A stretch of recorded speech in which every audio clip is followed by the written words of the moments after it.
Sorry, give me a second.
I posted everything, guys. Hi, and welcome to the stream. We're doing some brunch in bed here today.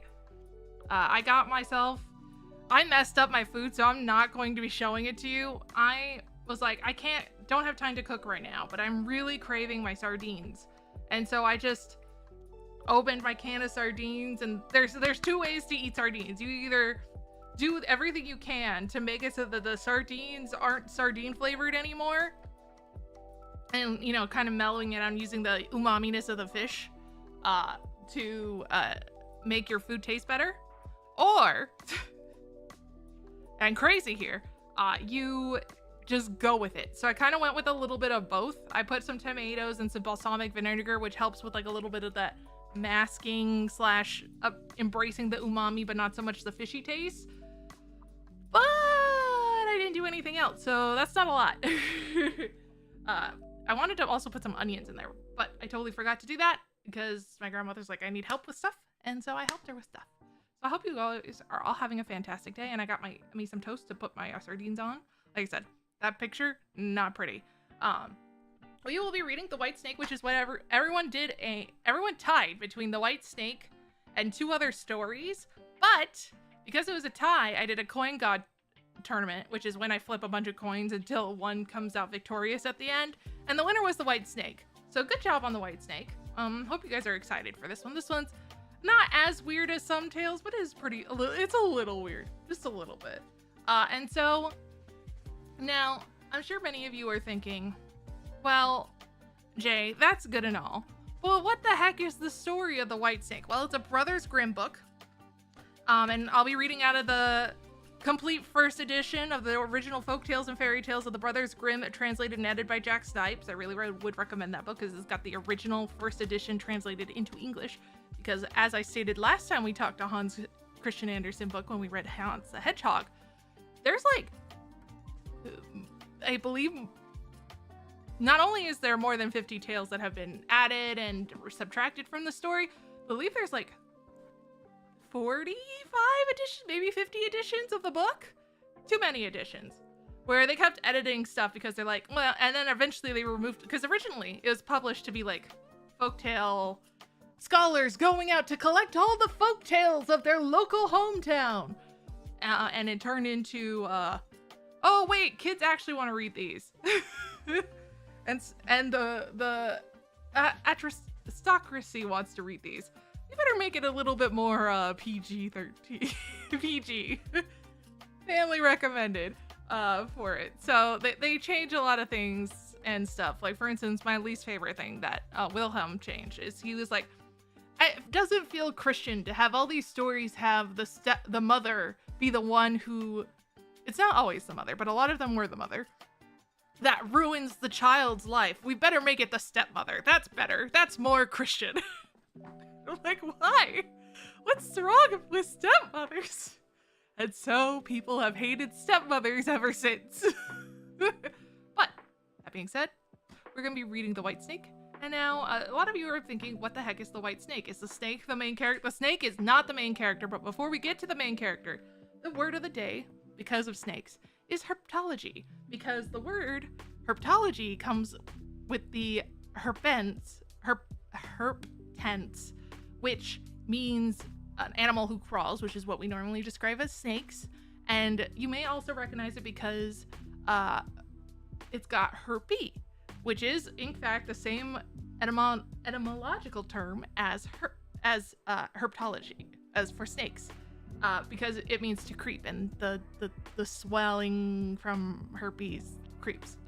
It's complicated, but herpetology is specifically a branch of zoology dealing with reptiles and amphibians. Do I still have the starting soon? No, okay, I did take it off, sorry. So, if you decide you want to study your sciences for reptiles and amphibians, including snakes, you would be studying herpetology. It also, in our case here, we're not going to be going into the scientific herpetology, but we are going into herpetology in a sense in which we will be talking about snakes. Look, it's so cute. The snakes are really cute though, depending on which type of snake. Obviously, if you see a snake in the wild, please keep your meters away because you don't know if it's poisonous or not. And why kill an unfortunate snake if it's not gonna bite you, you know, that kind of thing. But why is it a white snake? Now, this is funny. The thing is it's a really common motif in Central and Eastern Europe and the countries surrounding the Baltic Sea, in which, in those cases, which is what this story is going to be a little bit about, in which eating a white snake's flesh imbues the person who has eaten it, or the consumer, as I put in my notes, with the ability to talk to animals. Now, it's really interesting because in a lot of cultures, especially nowadays in those cultures, snakes, especially in Western culture specifically, snakes in particular don't have a good rap because of biblical teachings. But if you think about it, snakes have always been giving weird knowledge to people. Now, to explain that, we're going to go into, okay, but why snakes? So there's a couple of theories on this, and they've even have potentially thought about this a little bit in thinking they've had paleontologists have people look at the artistic paintings that the cavemen did of ancient times, very ancient, not even ancient Egypt times, I'm talking older. And they did see that in some cultures of paleontology back in the day, they did a Paleolithic paintings. I'm sorry, paleontology is dinosaurs. Paleolithic is paintings and stuff, people. That there were some attributions of associating snakes with water and other things like that. However, generally over the time of ancient times to now, across the world, snakes have been givers of different types of wisdoms, quote unquote. They've been attributed to immortality because they shed their skin. And so a lot of people have interpreted that to being that they are wise in that. In China, for example, as well, which I didn't put here, one of the mother goddesses of China is a snake lady who gave knowledge to people. There's also other things where there's medicinal, and we got Ladin was a snake from ancient Greek mythology. There's lots of snakes in ancient Greek mythology, but Ladin in particular was wrapped around a tree that bore the golden apples of Greek myth. The same Greek apples, the same golden apples that started the Trojan War. In Samutra Manthana. I'm sorry, I am not very good at pronouncing it, so hello, welcome. They had the cosmic snake, Shisha, turned ocean milk to create the elixir of immortality, and I believe it's for Vishnu. And that Lakshmi gives that elixir of immortality to Vishnu as he is laying on the back of Shisha. And of course, a lot of people do know of Quetzalcoatl, but they don't know that they do know that it's like a dragon creature, but they don't know it's actually a deity from the Aztec culture, known for arts, knowledge, and learning. And as I mentioned on this board here, it's even in the Old Testament, if you think about it in a different way. The serpent that is associated with the devil in Christianity and is just a snake in other places offers the fruit of good and evil knowledge. So knowing good and evil. And so the snake is offering knowledge to humans, and that causes their downfall. And Moses, after putting a bronze snake on his staff, when they were traveling in the desert after escaping Egypt for 40 years, when there was a plague going on, he put a bronze snake on his staff, and anyone who looked at the snake was healed. You'll also know, like, Hermes has the famous thing that is the famous staff called the Asclepius. It's been a while, guys. There's a staff that Hermes uses that has two snakes that go around in the little wings. It's still used today as a symbol for medicine. So there are lots of times where snakes are associated with wisdom in general, and medicine and immortality. There's, for instance, if I'm correct, there's the rainbow snake of Australian Aboriginals, along with in some areas, some islands, nations next to it that also have the rainbow snake, though it's a little bit different for each of them. Which also provided knowledge to them as well. So, or were just the gods of creation. And there's a lot of gods of creations that were snakes in different mythologies. So it's also really interesting just how often snakes are just overall used to give wisdom to others. And it's not just Eastern, though it still has connotations in Eastern stuff, but it's also in Western mythology too. And I think it's important that people remember it, both Old World and New World. So, what is the name of this tale? The name of this tale, which my German is rusty, is Die Weiße Schlange. Now, don't make fun of the name, but it's that just means the white snake. And the summary of it is a young servant, curious about why the wise king eats a dish every night, steals from the king, because I guess stealing is okay sometimes if you're the main character, and learns the ability to talk to animals. And now he's being accused of stealing the queen's ring? Oh, sacre bleu! Oh wait, that's not German. And so we're going to find that out today of what happens when you steal the ring. So how's everyone doing for chat? Okay, we're good? Okay. So chat, we're going to put you away for now. I need to mark the other one because I forgot to do that last time. But this one and the last one we did of Hans the Hedgehog, I will be marking it for when we get to parts of the story for when I am reading it out loud. So if you also wish to listen to the story and not really so much get into like the chat parts of this, we will have it there. But as we begin, I'm going to now switch back to the front screen of this thing that I made. We're going to turn down the music. All right, turn down the music. The music is still going.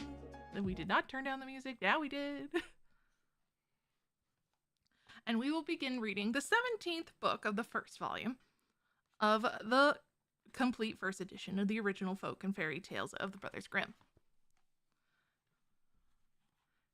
17. The White Snake. Every day at noon, a covered dish was placed on the king's table. Then, after everyone left, the king would eat alone from this dish, and nobody in the entire realm knew what kind of food was in it. One of the servants became curious and wanted to know what the dish contained. On one occasion, after the king had ordered him to take the dish away, he could no longer restrain himself, so he took the dish to his room and uncovered it. As he lifted the cover, he found a white snake lying inside, and once he laid his eyes on it, he felt a great desire to taste some of it. So, he cut off a piece and began eating it.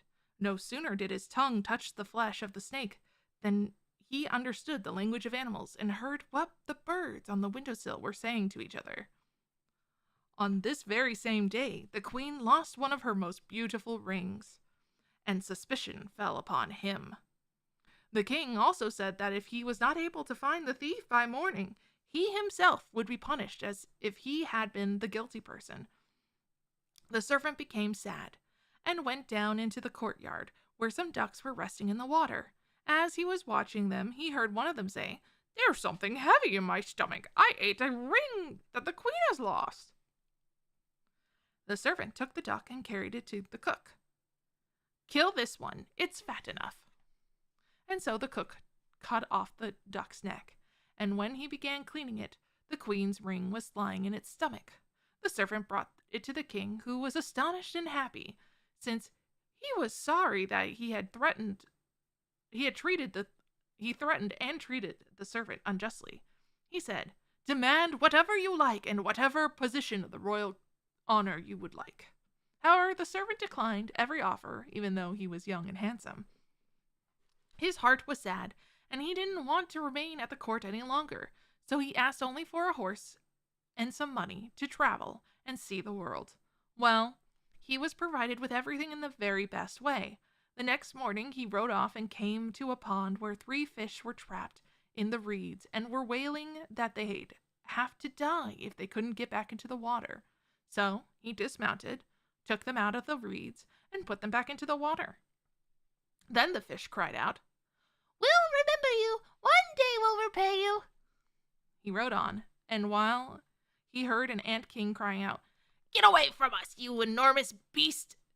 Your enormous beast is trampling us with his large hooves!" The young man looked down to the ground and saw that the horse had stepped on the anthill, so he turned his horse away, and the ant king called out, "We'll remember you, and one day we'll repay you."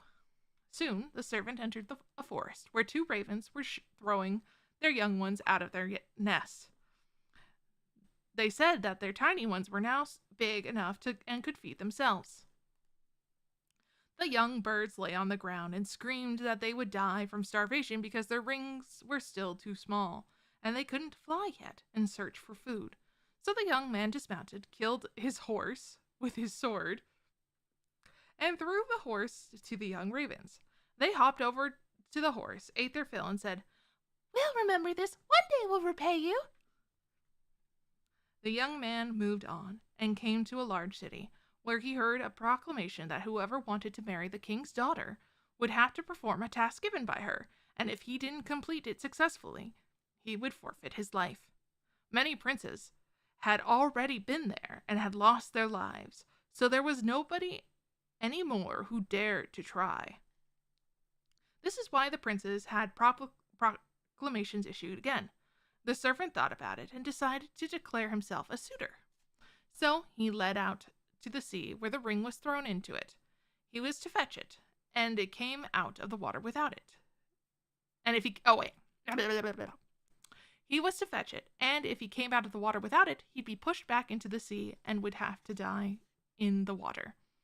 As he was standing on the shore, the three fish that he had taken from the reeds and thrown back into the water came swimming towards him. One of the fish held a shell in his mouth, and the ring was in the shell. The fish set it down on the beach at the feet of the young man, who was full of joy. So he brought the ring to the king and demanded the princess. However, when the princess heard that he wasn't a prince, she refused to accept him. Instead, she scattered 10 sacks full of millet seeds in the grass. He was to pick them all up before sunrise the next day, and every single grain was to be gathered, or else he'd lose his life. All at once, the ant king came with all of his ants, whom the young man had protected, and they picked up the millet seeds during the night and poured them back into the sacks. By morning, they had finished the task, and when the princess saw that the sacks had been filled, she was astonished. And the young man was brought before her. Since he was handsome, she liked him, but demanded he perform a third task. He was to fetch an apple from the tree of life. As he stood there and thought about how he might get it, one of the ravens, whom he had fed with his horse, came and brought the apple in its beak. And this is how he became the prince's husband. And when her father died, he became the king of an entire country. A very short tale. Very fun tale. Very short. Wasn't it wild that the ants that his horse literally stomped on, he totally just went and threw it at them? Crazy, isn't it? Just wild. And so that will be all for today. I hope you guys enjoyed today's brunch in bed and everything. And I will see you guys around next time. Bye-bye!